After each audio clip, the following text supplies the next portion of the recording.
बनाया जा सकता है।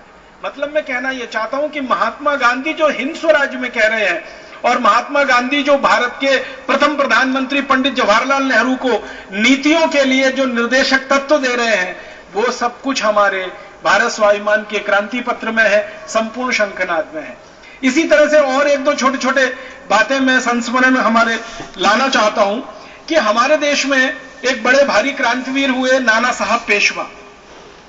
और नाना साहब पेशवा के बारे में आप सभी जानते हैं, 1857 का जो संग्राम इस देश में शुरू हुआ उसके वो पुरोधा थे, उसके वो सबसे बड़े क्रांतिकारी व्यक्ति थे। नाना साहब पेशवा ने अगर संगठन खड़ा नहीं किया होता तो 1857 में अंग्रेजों के खिलाफ कोई विद्रोह इस देश में नहीं हुआ होता। उन्होंने संपूर्ण भारत देश की यात्राएं की नाना साहब पेशवा ने, एक जगह से दूसरी, दूसरी से तीसरी, तीसरी से चौथी, चौथी से पांचवी। और उन्होंने सबसे महत्व की बात जो की कि पूरे हिंदुस्तान को अंग्रेजों के खिलाफ खड़ा कर दिया। जो हिंदुस्तान अंग्रेजों से मार खा रहा था, जो भारत देश के लोग अंग्रेजों से पिट रहे थे, अंग्रेजों की गालियां खा रहे थे, अंग्रेजों के जूते चाट रहे थे, तलवे चाट रहे थे। कई बार ऐसा होता था कि अंग्रेज थूकते थे और भारतवासियों को वो चाट लेना पड़ता था। ऐसी गिरी हुई हालत में भारतवासी अंग्रेजों के सामने, पीठ उनकी टूट गई थी, रीढ़ की हड्डी चली गई थी, ऐसी बुरी गिरावट की स्थिति हमारी आ गई थी। उसको खड़ा कर दिया नाना साहब पेशवा ने अपने तपस्या से, अपने श्रम से, अपने परिश्रम से और देशभक्ति की अटूट भावना से। तो मैं देख रहा हूं कि नाना साहब पेशवा की जो संगठन क्षमता थी, वो संगठन क्षमता मुझे परम पूजनीय स्वामी रामदेव जी में दिखाई देती है। हर गरीब से गरीब आदमी, हर अमीर से अमीर आदमी को एक उद्देश्य के लिए खड़ा कर देना, अंग्रेजों को भगाओ, अंग्रेजों को भगाओ। नाना साहब पेशवा एक ही कहते थे कि तुम्हारे आपस के मतभेद हैं, हिंदुओं में और मुसलमानों में आप जानते हैं बहुत सारे मतभेद हैं। ये नाना साहब पेशवा थे 1857 में, जिन्होंने हिंदुओं को मुसलमानों के साथ, मुसलमानों को हिंदुओं के साथ कंधे से कंधा लगाकर अंग्रेजों के खिलाफ लड़ने के लिए तैयार कर दिया। वरना उस जमाने में दूसरों की किसी की हिम्मत नहीं हो रही थी। और नाना साहब पेशवा के साथ कंधे से कंधा मिलाकर एक मुस्लिम भाई हुआ करते थे अजीमुल्ला करके, उनका भी जिक्र करना बहुत जरूरी है, क्योंकि उन्होंने पूरे समय नाना साहब पेशवा की मृत्यु के अंतिम दिन तक, जब से उन्होंने क्रांति का आंदोलन शुरू किया 1857 में, और नाना साहब पेशवा की मृत्यु के अंतिम दिन तक कंधे से कंधा मिलाकर अजीमुल्ला जी ने नाना साहब पेशवा का साथ दिया। और उन्होंने मुसलमानों को अंग्रेजों के लिए, मुसलमानों को अंग्रेजों के खिलाफ खड़ा किया।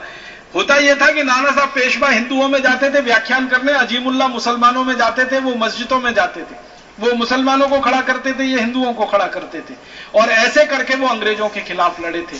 हमारे इस भारत स्वाभिमान में भी ऐसा ही कुछ दिखाई दे रहा है नजारा। बहुत सारे मुस्लिम भाई हमारे यहाँ योग में आ रहे हैं, बहुत सारे मुस्लिम भाई अपने यहाँ भारत स्वाभिमान में आ रहे हैं, और आ ही नहीं रहे हैं, अपनी जिंदगी को दांव पर लगा रहे हैं, बाजी खेल रहे हैं जान की, और अपने कैरियर को दांव पर लगा रहे हैं और काम में लगने की तैयारी कर रहे हैं। मैंने कई बार अपने भारत स्वाभिमान के मंच से ऐसे व्याख्यान सुने हैं जो मुस्लिम भाइयों के हुए हैं, मुस्लिम बहनों के व्याख्यान मैंने सुने हैं, और दिल ऐसा ही गदगद हो जाता है जैसा कभी नाना साहब पेशवा का हुआ करता था 1857 में देखकर। तो नाना साहब पेशवा की जो संगठन क्षमता थी हिंदुओं को, मुसलमानों को एक करके अंग्रेजों के खिलाफ खड़ा कर देने की, वैसी ही कुछ संगठन क्षमता अपने भारत स्वाभिमान में बढ़ती हुई और आगे जाती हुई प्रतीत हो रही है। एक दो और हम क्रांतिवीरों की बात मैं आपसे करना चाहता हूं। हमारे देश में महर्षि अरविंदो घोष शुरू के दौर में बहुत बड़े क्रांतिकारी थे, आप सभी जानते हैं। अंत के दौर में वो सन्यासी हो गए, आप सभी को मालूम है।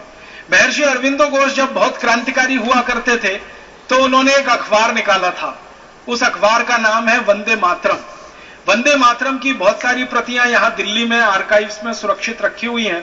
तो वंदे मातरम में जो वो लिखा करते थे, और उस जमाने में महर्षि अरविंदो घोष जो वंदे मातरम में लिखा करते थे, वंदे मातरम अखबार में लिखा करते थे, लगभग वही सारी बातें नए संदर्भ और नए कलेवर के साथ अपने भारत स्वाभिमान के घोषणा पत्र में है, या क्रांति पत्र में है, या अग्नि पत्र में है, जो भी नाम हम उसको कहना चाहें। वंदे मातरम में एक बार अरविंदो घोष लिख रहे हैं कि मैं भगवान से प्रार्थना करता हूं और सपना देखता हूं कि भारत माता जल्दी से आजाद हो और अपने वैभव पर पुनः प्रतिष्ठापित हो। जो वैभव कभी भूतकाल में इस भारत माता का रहा है, जिस शीर्ष सिंहासन पर भारत माता विराजमान रही है, दुनिया के देशों के सामने भारत माता का जो आदर्श प्रस्तुत हुआ है, वैसा ही मैं बहुत जल्दी देखना चाहता हूं। अब वो लिख रहे हैं वंदे मातरम में, और यहां भारत स्वाभिमान के मंच से ये बात मैंने स्वामी जी के मुंह से सैकड़ों बार सुनी है कि बहुत जल्दी और बहुत शीघ्रता के साथ हम इस भारत माता के खोए हुए वैभव को और पुराने गौरव को वापस लाना चाहते हैं, और सारी दुनिया के सामने बताना चाहते हैं कि भूतकाल में अगर भारत माता परम शीर्ष पर थी तो भविष्य में भी होगी, बस वर्तमान इसका बदलना है। तो वंदे मातरम अखबार में लिखी गई बातें हों, या केसरी में लिखी गई बातें हों, या शहीद आजम भगत सिंह द्वारा लिखा गया घोषणा पत्र हो, ये सब क्रांतिकारियों का बहुत लंबा वर्णन है जो मैं और आगे नहीं बढ़ाना चाहता समय की कमी के कारण। लेकिन संकेत में मैं आपसे इतना ही कहना चाहता हूं कि लोकमान्य बाल गंगाधर तिलक का सपना हो, या शहीद आजम भगत सिंह का सपना हो, या महात्मा गांधी का सपना हो, या अरविंदो घोष का सपना हो, या हमारे देश में ऊधम सिंह का सपना हो। ऊधम सिंह का सपना क्या था आप सभी जानते हैं। हमारे भारत देश में एक अंग्रेज अधिकारी बहुत कुख्यात और बहुत क्रूर आ गया था, जिसका नाम था डायर। अमृतसर में उसकी पोस्टिंग हो गई थी, और उसने एक रॉलेट एक्ट नाम का कानून बना दिया था, जिसमें नागरिकों के मूल अधिकार पूरी तरह से खत्म होने वाले थे, और नागरिकों के मूल अधिकार खत्म होकर सब कुछ, हमारी आजादी जो भी थोड़ी बहुत बची हुई थी, वो अंग्रेजों के पास जाने वाली थी। तो उस रॉलेट एक्ट के विरोध में 14 अप्रैल 1919 को जलियांवाला बाग में एक बड़ी सभा हुई थी, जिसमें 25,000 लोग शामिल हुए थे। उस बड़ी सभा पर डायर ने अंधाधुंध गोलियां चलाई थी। आप अंदाजा लगा सकते हैं, अगर आप में से किसी भाई ने और बहन ने पुलिस में नौकरी की हो या सेना में नौकरी की हो, तो इस बात का अंदाजा उनको बहुत अच्छे से लगेगा। 15 मिनट के अंदर 1650 राउंड गोलियां चलाई थी डायर ने। 15 मिनट के अंदर 1650 राउंड गोलियां चली थी, और 3000 से ज्यादा क्रांतिकारी वहीं तड़प तड़प के मर गए थे। आप में से जिन लोगों ने अमृतसर देखा है, जलियांवाला बाग देखा है, आपको मालूम है जलियांवाला बाग के घुसने के लिए और निकलने के लिए एक ही दरवाजा है। चारों तरफ से वो 4 दीवारी से घिरा हुआ है, और दरवाजा भी मुश्किल से 4, 4.5, 5 फीट का है। उस दरवाजे पर डायर ने तोप लगा दी थी आके, ताकि कोई निकल के भागने ना पाए। और जलियांवाला बाग में एक कुआं है, बल्कि 2 कुएं हैं, अंधे कुएं के रूप में जाने जाते हैं। अंधाधुंध जब 1650 राउंड 1650 राउंड गोलियां चली, तो जो गोलियों के शिकार हुए वो तो वहीं पे शहीद हो गए। जो बच गए उन्होंने जान बचाने के लिए कुओं में छलांग लगाई, और कुआं लाशों से पट गया, मृत शरीरों से पट गया। और 15 मिनट तक अंधाधुंध गोलियां चलाकर हंसते हुए खिलखिलाते हुए डायर वहां से चला गया।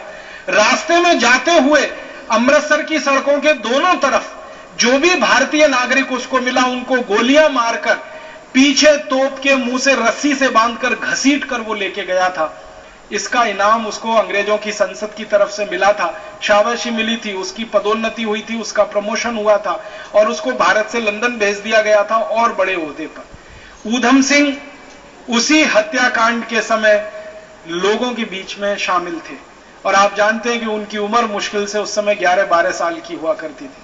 तो उस हत्याकांड के समय जब वो शामिल थे और उन्होंने अपनी आंखों से देखा, तो उन्होंने संकल्प लिया था, और संकल्प उनका यह था कि जिस डायर ने क्रूरता के साथ मेरे देश के नागरिकों की हत्या की है, इस डायर को मैं नहीं छोड़ूंगा। यह मेरे जीवन का आखिरी संकल्प है। और इस संकल्प को पूरा करने के लिए आपको एक बात और मालूम है शहीद आजम ऊधम सिंह की, कि घर से एकदम गरीब थे, माता पिता का साया उठ चुका था, अनाथ आश्रम में बड़े हुए थे पलकर। माता पिता साथ में नहीं थे, दोनों मर चुके थे। बड़े भाई थे, उनकी मृत्यु हो चुकी थी किसी बीमारी से। अपने परिवार में वो अकेले रह गए थे, और उनके पास आर्थिक संसाधन कुछ नहीं थे। तो जब उन्होंने योजना बनाई डायर को मारने की, संकल्प पहले ले लिया और योजना बनाई, तो लंदन जाना है, लंदन जाने के लिए पैसे चाहिए, पैसे कहां से आएंगे? तो उन्होंने तय किया कि मैं किसी के सामने हाथ फैलाऊं, उससे अच्छा है मैं मेहनत मजदूरी करके पैसे कमाऊं। तो उन्होंने कारपेंटरी का काम सीखा, ये लकड़ी का काम जिसको हम कहते हैं, और लकड़ी का काम करते करते इतने पैसे जमा किए कि अमेरिका गए, फिर अमेरिका से लंदन पहुंच गए। लंदन पहुंच के फिर एक होटल में काम किया पानी पिलाने का, ताकि कुछ पैसे इकट्ठे हों और बंदूक खरीदी जा सके, पिस्तौल खरीदी जा सके। और ये सब काम करते करते शहीद आजम ऊधम सिंह को आप जानते हैं 21 साल लग गए। 19